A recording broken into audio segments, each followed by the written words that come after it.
तो एक बार रुको दोस्तों। दोस्तों हमारा चल रहा था उत्तक, पादप उत्तक, उत्तक, जंतु उत्तक, सरल उत्तक, जटिल उत्तक। इसके हमने जीव विज्ञान का फर्स्ट चैप्टर आपका कोशिका संरचना कंप्लीट कर लिया था और सेकंड चैप्टर के हम अपनी पब्लिकेशन के जो PDF है आपकी उसके ऐप पर मौजूद है उसका अध्ययन कर रहे थे। तो देखिए दोस्तों, पहला जंतु उत्तक शब्द किसने दिया था? तो ये बिचौट ने दिया था। कौन से उत्तक में सबसे अधिक पुनरुत्थान की क्षमता पाई जाती है? तो उपकला उत्तक में पाई जाती है। हिस्टोलॉजी शब्द किसने दिया था? हिस्टोलॉजी शब्द किसने दिया था? तो मायर ने दिया था। भौतिकी का जनक कहा जाता है। तो ये आपके मार्सेलो मेलपिगी को हो जाता है, मार्सेलो मेलपिगी को। बहुकोशिका जीवों की एक ऐसा संघ है जिसमें उत्तक अनुपस्थित होते हैं, तो पोरीफेरा के अंदर होते हैं। उपकला उत्तक की उत्पत्ति होती है।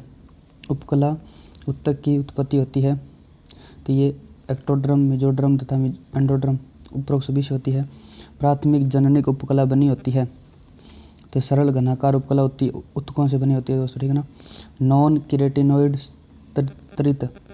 क्रेटिनोइड स्तरित शल्क की उपकला पाई जाती है तो ये मुख, गुहा, ग्रसनी और जीभ उपसभी के अंदर पाई जाती है।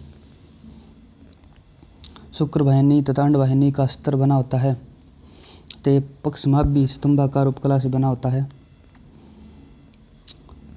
कौन सा कथन सत्य है? तो यहाँ पर अंशस्रावी मिक्रोक्राइन तथा एक्रोक्राइन ग्रंथि इस प्रकार की ग्रंथि की स्रावी कोशिका से स्रावी पदार्थ विसरण द्वारा मुक्त होता है। ये दोस्तों सही है आपका। अपस्रावी यानी एपोक्राइन इस प्रकार की ग्रंथि की स्रावी कोशिका के स्वतंत्र सिरे पर स्रावी पदार्थ एकत्रित हो जाता है तथा स्राव के समय यह सिरा पृथक हो जाता है। और उसके बाद देखिए पूर्ण स्रावी हेलोक्राइन के मतलब इस प्रकार की इस ग्रंथि में स्रावी कोशिका ही अलग हो जाती है। उपरोक्त सभी कथन सत्य है दोस्तों, ठीक है ना। मानव शरीर के बाहर का कोशिकांश भाग निर्मित होता है तो आपका पेशी उत्तक से बना होता है। रक्त का प्राकृतिक प्रतिस्कंदन जो मास्ट कोशिका द्वारा स्रावित होता है पेरेन कहलाता है। आगे दोस्तों आपको बक्स कणिका प्रकृति की कोशिका होती है। बक्स कणिका की कोशिका की प्रकृति आपके रक्त की मोनोसाइट कोशिका होती है, यकृत की कुफर कोशिका होती है और फेफड़ों की डस्ट कोशिका होती है। उपरोक्त सभी होती है दोस्तों। मानव शरीर की सबसे अधिक पाई जाने वाली प्रोटीन है। मानव शरीर में सबसे अधिक पाई जाने वाली प्रोटीन है तो आपकी कोलेजन प्रोटीन है। मस्तिष्क का बाह्य आवरण बना होता है तो आपका ड्यूरामेटर से बना होता है। शरीर में सबसे अधिक पाई जाने वाली उपास्थि है तो आपकी कचाभ उपास्थि हो जाएगी दोस्तों। अस्थि को नष्ट करने वाली कोशिका है तो ओस्टियोब्लास्ट है। अस्थि में पाई जाने वाली प्रोटीन पाई जाती है तो ओसिन प्रोटीन पाई जाती है। टेंडन के अस्थि भवन से निर्मित अस्थि है तो आपकी कंड्रास्थि है दोस्तों, ठीक है ना। कंड्रास्थि टेंडन के अस्थि भवन से निर्मित अस्थि कंड्रास्थि है। कौन सी रक्त कोशिका विभाजन करती है? तो आपकी दोस्तों लिम्फोसाइट करती है। एलर्जी एंटीबॉडी है तो आपकी IgE है। रक्त में CO2 के परिवहन के दौरान कार्बोनिक एसिड के निर्माण व वियोजन से संबंधित है तो आपकी हो जाएगी ये दोस्तों कार्बोनिक एनहाइड्रेज एंजाइम और उत्प्रेरक जिंक दोनों ही है दोस्तों, ठीक है ना। 100 ml रक्त में कितने ml ऑक्सीजन का परिवहन कर सकता है? तो 100 ml रक्त आपका 20 ml ऑक्सीजन परिवहन कर सकता है। स्तनधारियों की सबसे बड़ी RBC पाई जाती है तो ये देखो हाथी में पाई जाती है दोस्तों। इरिथ्रोपोइटिन हार्मोन स्रावित होता है तो ये आपका वृक्क से होता है। उसके बाद में पर्नीशियस एनीमिया रोग किसकी कमी से होता है? तो विटामिन B12 तथा फोलिक अम्ल की कमी से होता है पर्नीशियस एनीमिया। विटामिन B12 तथा फोलिक अम्ल से। RBC से कब्रिस्तान कहलाता है तो पलिया कहलाता है। प्लेटलेट्स की क्रांतिक संख्या होती है, प्लेटलेट्स की क्रांतिक संख्या होती है तो 40,000 मिलीमीटर स्क्वायर होती है, ठीक है ना, मिलीमीटर क्यूब होती है। स्कंदक कारक के संश्लेषण के लिए आवश्यक विटामिन है, तो ये आपका विटामिन के है दोस्तों। विटामिन के आपका स्कंदक कारक होता है। तीसरा पेशियों का अध्ययन कहलाता है, तो पेशियों का अध्ययन आपका सार्कोलॉजी कहलाता है। सार्कोलॉजी शरीर की शारीरिक मुद्रा एवं गति में सहायक पेशियाँ हैं। शरीर की शारीरिक मुद्रा में सहायक पेशियाँ हैं दोस्तों, तो आपकी कंकाली पेशियाँ हैं। शरीर की संरचनात्मक एवं एंजाइमेटिक प्रकृति की प्रोटीन होती है, तो आपकी मायोसिन होती है। हृदय पेशियाँ हैं, हृदय पेशियाँ हैं आपकी, ये आपकी रैखिक पेशियाँ, रैखिक अनिश्चित पेशियाँ हैं। दो क्रमागत जड़ रेखाओं के बीच की दूरी कहलाती है, तो ये सार्कोमियर कहलाती है दोस्तों। कशेरुकियों में पेशियों को फास्फेट प्रदान करने वाला फास्फोजन है। कशेरुकियों में पेशियों को फास्फेट प्रदान करने वाला फास्फोजन है, तो ये दोस्तों आपका क्रिएटिन फॉस्फेट है, ठीक है ना, क्रिएटिन फॉस्फेट है। पेशी संकुचन के लिए सही कथन है, पेशी संकुचन सही कथन है। इसमें रासायनिक ऊर्जा यांत्रिक ऊर्जा में बदलती है। यह तंतु विसर्जी सिद्धांत पर आधारित होता है और सार्कोमेर की लंबाई कम हो जाती है। उपरोक्त सभी कथन सत्य है।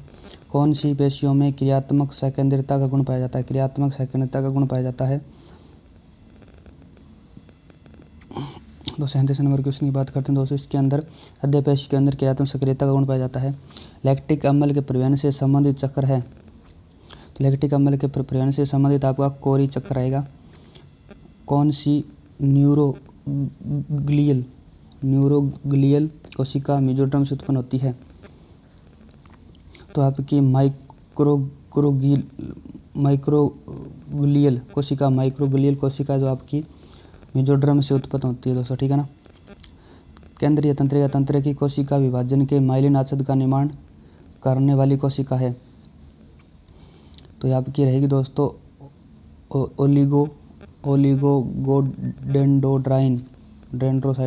ओलिगोडेंड्रोसाइट।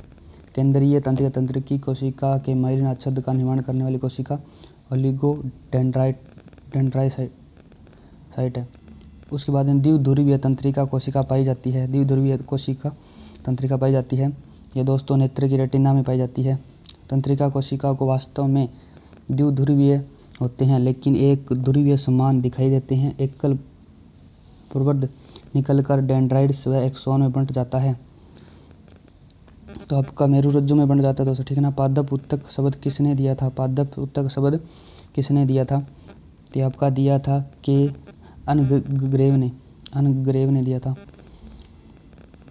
मेरिस्मेटिक टिश्यू यानी विभोजक उत्तक में क्या होता है? तो विभोजक उत्तक में दोस्तों आपका कोशिका में एंडोप्लाज्मिक रेटिकुलम अल्पविकसित या अनुपस्थित होता है। इंटरसेल्युलर स्पेस कम होता है तथा यह अभाव होता है। इसकी कोशिकाओं का पौधे की वृद्धि में महत्वपूर्ण योगदान होता है। तो उपरोक्त सभी सत्य है दोस्तों, सत्य सभी। विभोजक उत्तक यानी मेरिस्मेटिक का वर्गीकरण किया गया है। तो देखें उत्पत्ति या परिवर्धन के आधार पे, ओरिजिन एंड उसके डेवलपमेंट के आधार पे, पादप में स्थिति के आधार पे, on the basic of plant position, और पादप में कार्य के आधार पे, और विभाजन तल के आधार पे, उपरोक्त सभी के आधार पे किया गया दोस्तों। उत्पत्ति व परिवर्धन के आधार पर विभोजक उत्तक के प्रकार से संबंधित सही कथन है। सही कथन है दोस्तों, यहाँ पर देखें इसका प्रोमेरिस्मेटिक मेस्टम, तो आपका प्राक विभोजक है जो पादप की भ्रूणीय अवस्था में एम्ब्रियोनल मेरिस्टेम कहलाता है। पर प्राइमरी मेरिस्मेटम, इसका निर्माण मेरिस्मेटम से हुआ है, लंबाई में वृद्धि करता है। सेकेंडरी मेरिस्मेटम प्राथमिक स्थायी उत्तकों के निर्विभेदन से बना पादप के स्थायी उत्तकों में पुनः विभाजित क्षमता विकसित करता है। ये सेकेंडरी मेरिस्मेटम। प्रोटोजाइलम या प्रोटोफ्लोएम का निर्माण होता है। प्रोटोजाइलम या प्रोटोफाइलम का निर्माण होता है। तो यहाँ आपका प्रोकेम्बियम होता है। भ्रूण उत्तक का भाग नहीं है, भ्रूण उत्तक का भाग नहीं है, तो ये आपका सैवन उत्तक नहीं रहेगा दोस्तों, जबकि हाइपोडर्मिस, वलकुट, मज्जा ये सभी रहेंगे। रंभ यस्टेल में पाई जाती है, रंभ यस्टल में पाई जाती है थर्मोस्टेल में पाई जाती है। पेरीसाइकिल Vb प्लस पित्त पाया जाता है। पेरीसाइकिल Vb प्लस पित्त पाया जाता है। एपिकल मेरिस्टेम का वह सिद्धांत जो केवल जड़ के लिए है। एपिकल मेरिस्टेम का वह सिद्धांत जो केवल जड़ के लिए है। तो ये आपका कोपर्स कपे सिद्धांत है दोस्तों। गलत मिलान को चुने। गलत मिलान देखना दोस्तों यहाँ पर। यहाँ देखिए एपिकल सेल थ्योरी नेगली ने दी थी, ये सही है दोस्तों।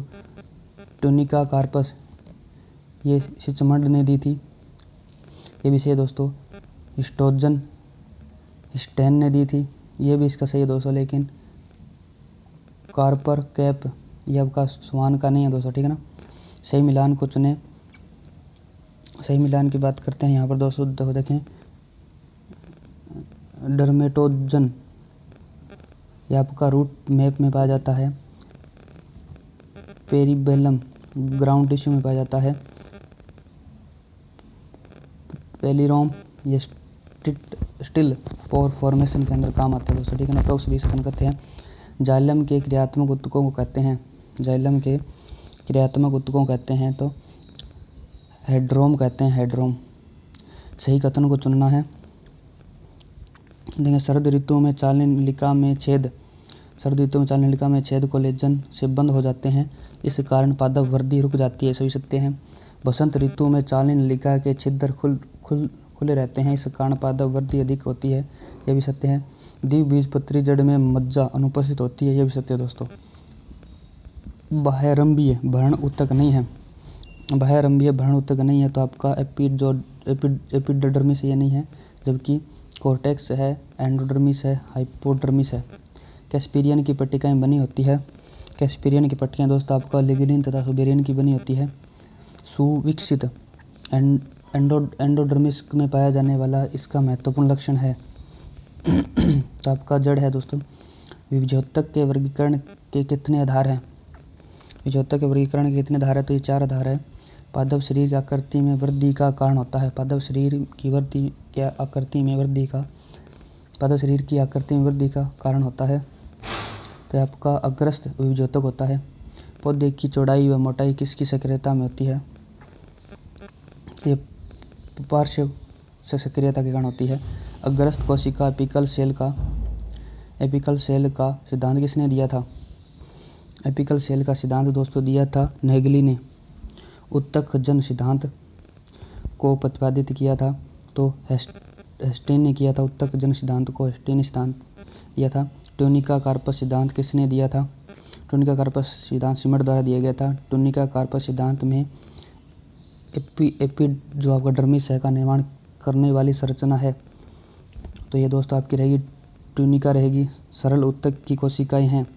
सरल उत्तक की कोशिका है तो एक प्रकार की होती है। स्थायी उत्तक वे होते हैं। स्थायी उत्तक वे होते हैं जिनमें विभाजन की क्षमता स्थायी या अस्थायी रूप से समाप्त हो जाती है। सरल उत्तक का उदाहरण है। सरल उत्तक का उदाहरण तो दोस्तों इसके अंदर पेरेन्काइमा मृदुत्तक भी है, कोलेनकाइमा स्थूल कोण उत्तक भी है और सक्लेरनकाइमा ये जो आपका दृढ़ोत्तक भी। उपरोक्त सभी दोस्तों सही रहेगा इसका। द्विबीजपत्रीय डाइकोट पादपों में यह शाखाओं को यांत्रिक जो आपकी दृढ़ता प्रदान करता है तो आपका कोलेजन कायमा होता है। एकमात्र जीवित यांत्रिक उत्तक है तो आपका कोलेनकाइमा है। हाइपोडर्मिस बनी होती है। हाइपोडर्मिस आपकी दोस्तों कोलेनकाइमा की बनी होती है। जड़ों में जाइलम की व्यवस्था होती है। जाइलम की व्यवस्था आपकी इसके अंदर एचार्च होती है। जाइलम के अंदर एचार्च पाया जाता है। भोजन के स्थानांतरण के लिए जिम्मेदार तत्व है तो ये आपका भोजन के स्थानांतरण के अंदर आपका इनकी बोरोन आ जाएगा, ठीक है ना। बोरोन आ जाएगा। प्रदर्शित चित्र संबंधित है।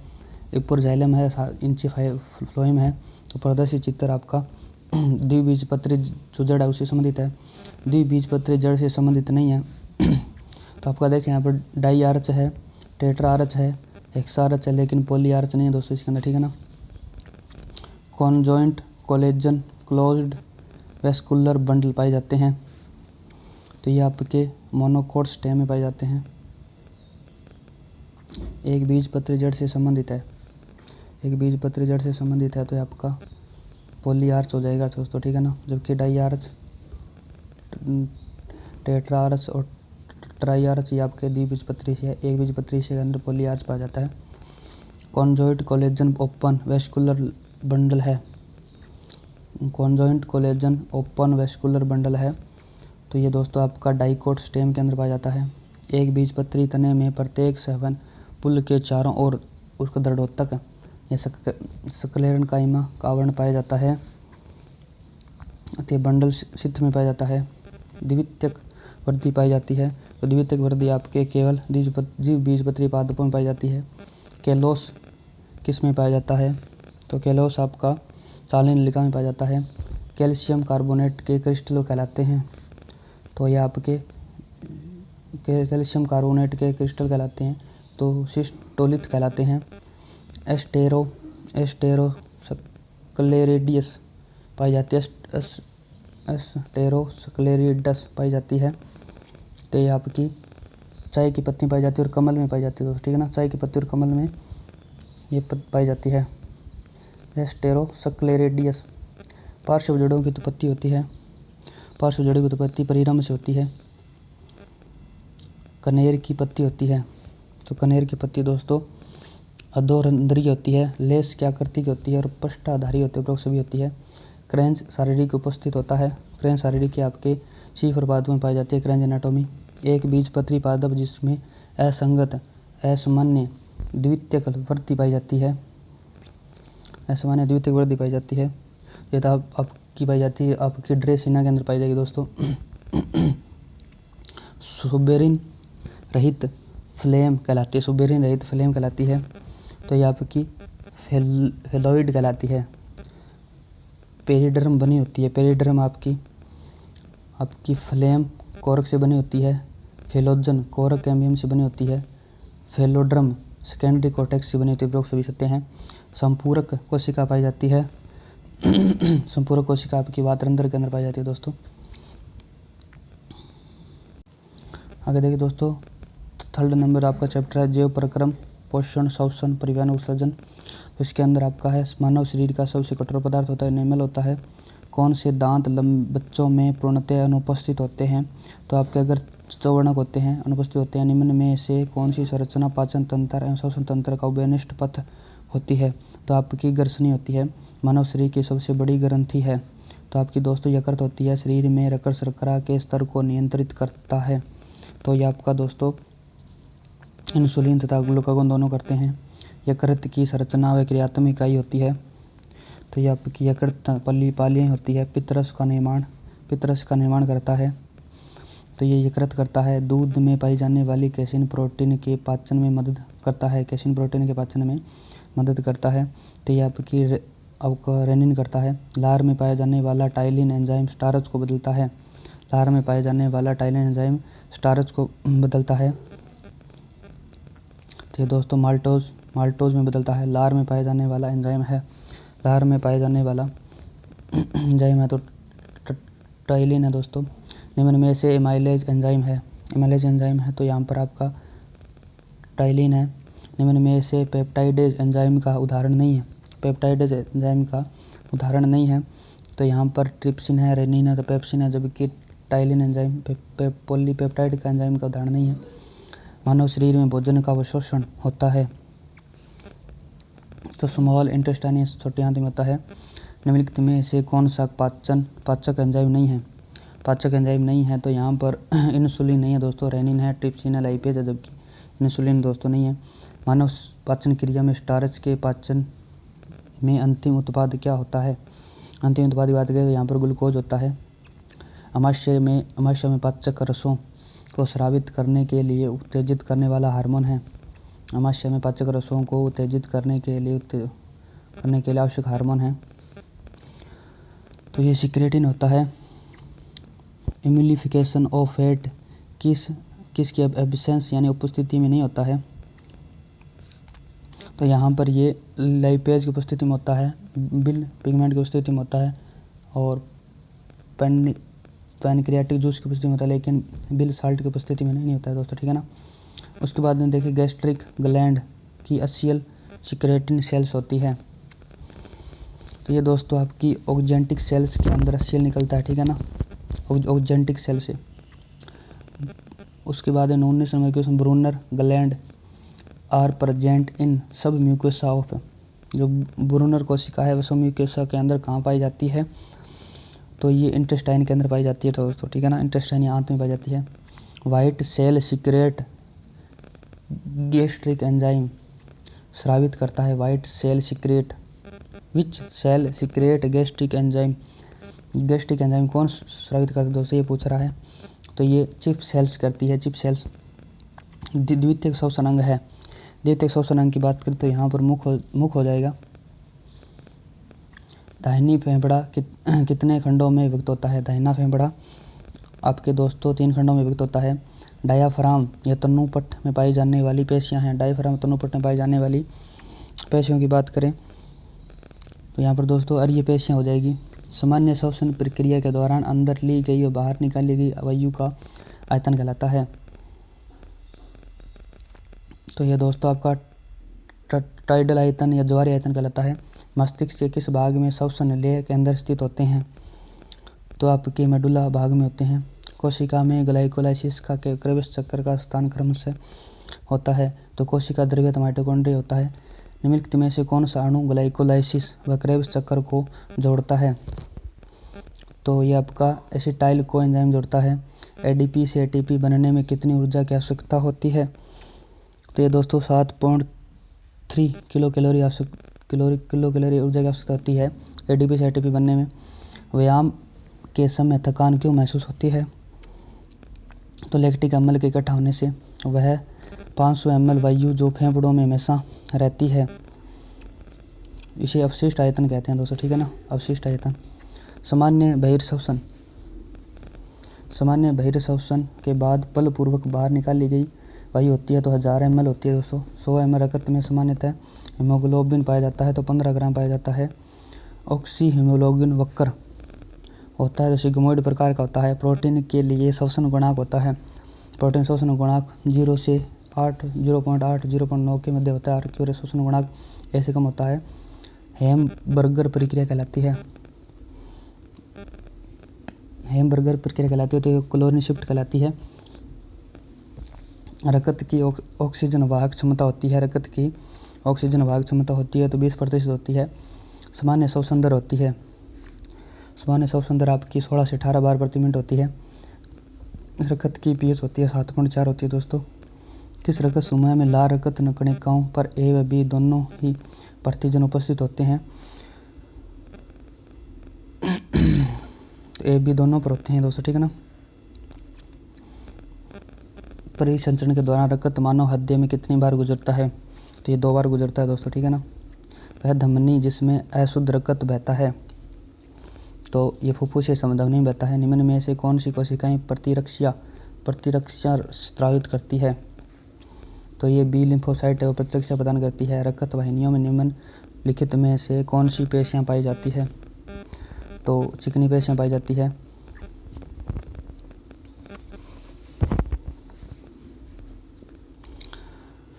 निम्न कौन सा युग्म सही नहीं है, तो यहाँ पर देखें दाएं अलिंद व दाएं नील्य के मध्य त्रिवलन कपाट पाया जाता है, सही है दोस्तों।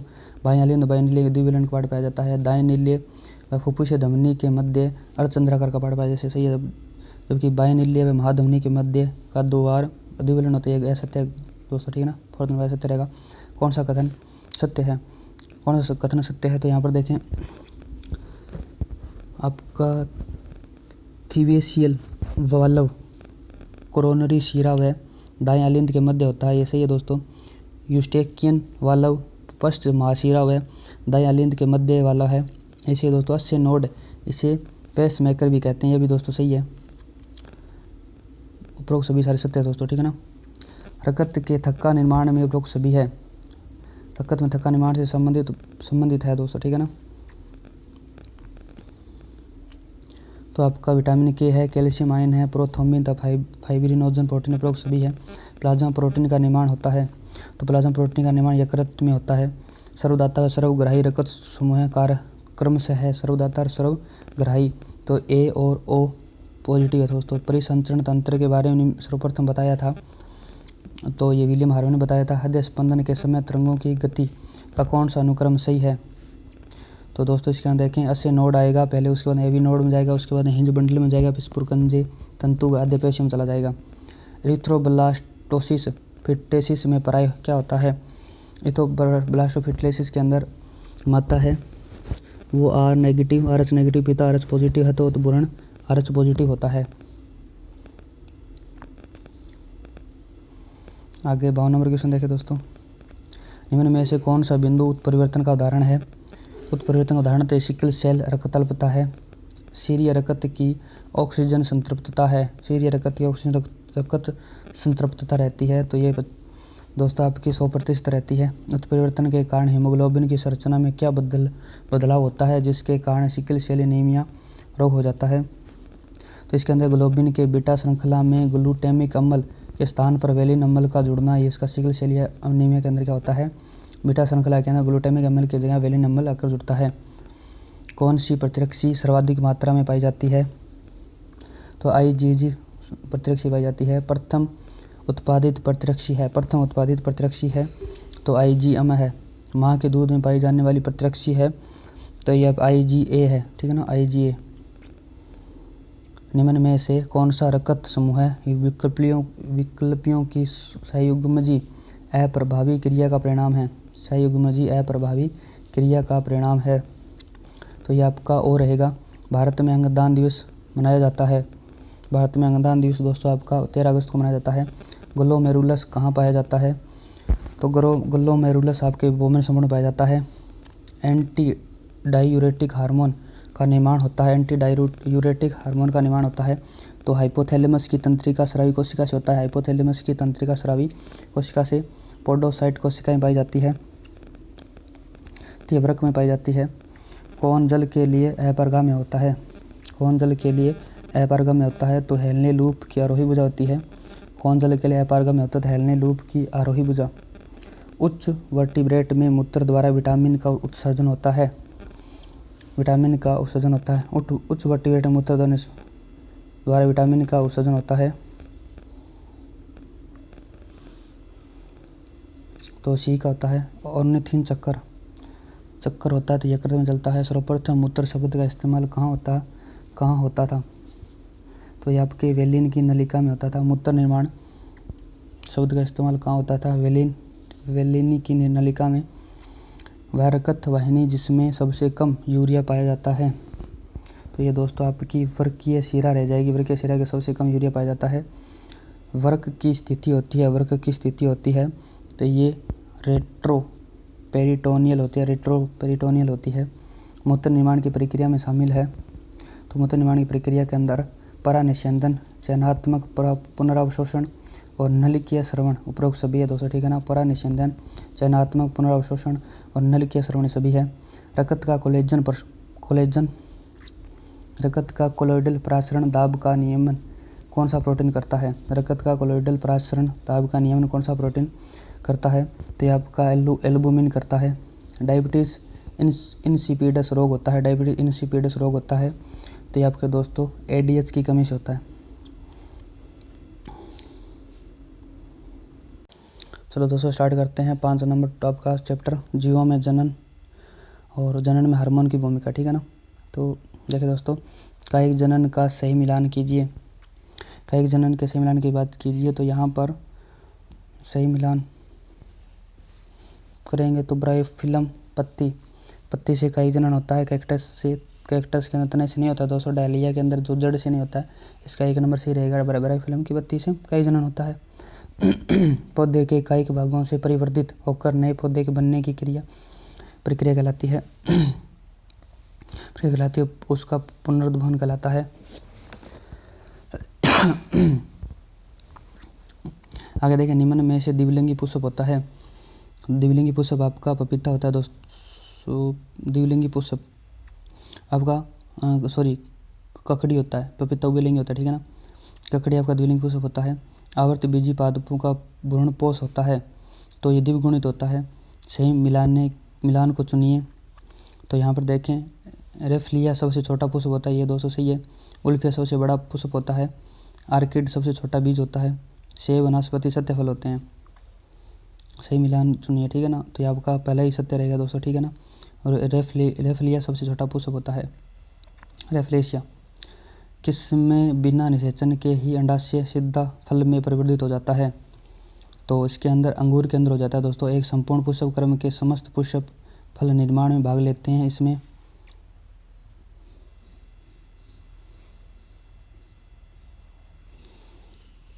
संपूर्ण पुष्प क्रम में समस्त पुष्प फल निर्माण में भाग लेते हैं, इसमें संग्रहित फल का उदाहरण है।